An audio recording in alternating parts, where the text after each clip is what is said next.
This is going to be a quick guide on how to play Monk in the pre-patch for Mists of Pandaria. Obviously it's a new class, but this isn't going to be an ultimate guide. This is going to be kind of a quick guide, just showing you the rotation, etc. for the full ultimate endgame guide that's coming out on launch day for level 90.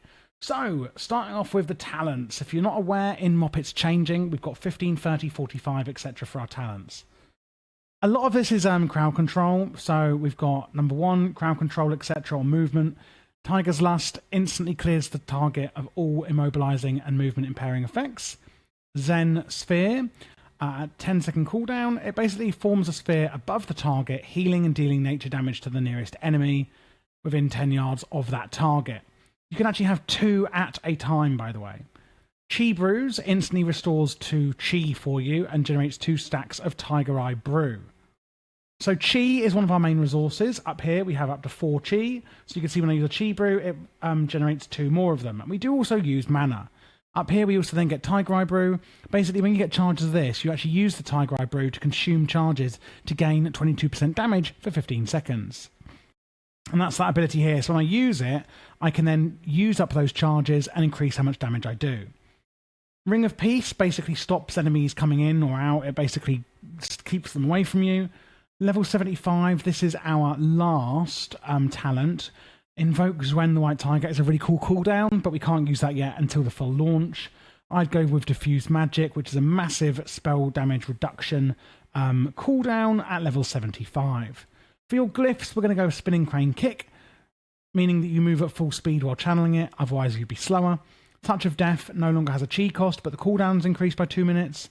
This is a cooldown we'll be using, instantly killing your target, but you can only use it on non-player targets with less health than you. And then we've got Fists of Fury. When channeling it, your parry chance is increased, which isn't really going to help a lot, but it can help in very specific situations.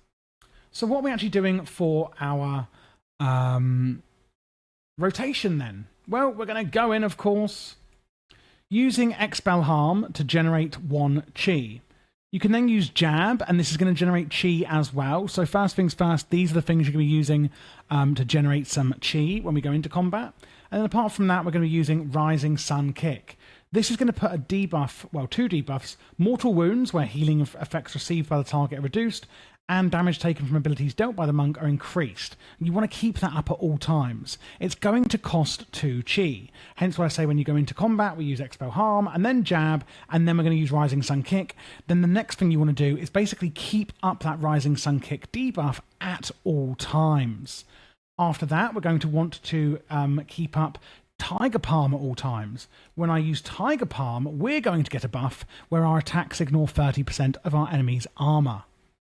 After that, what we're going to be using is Fists of Fury. It does require you're in stance of the Fierce Tiger, which is down here. So this stance increases your movement speed and damage done, and increases the amount of Chi generated by your Jab and Expel Harm by 1.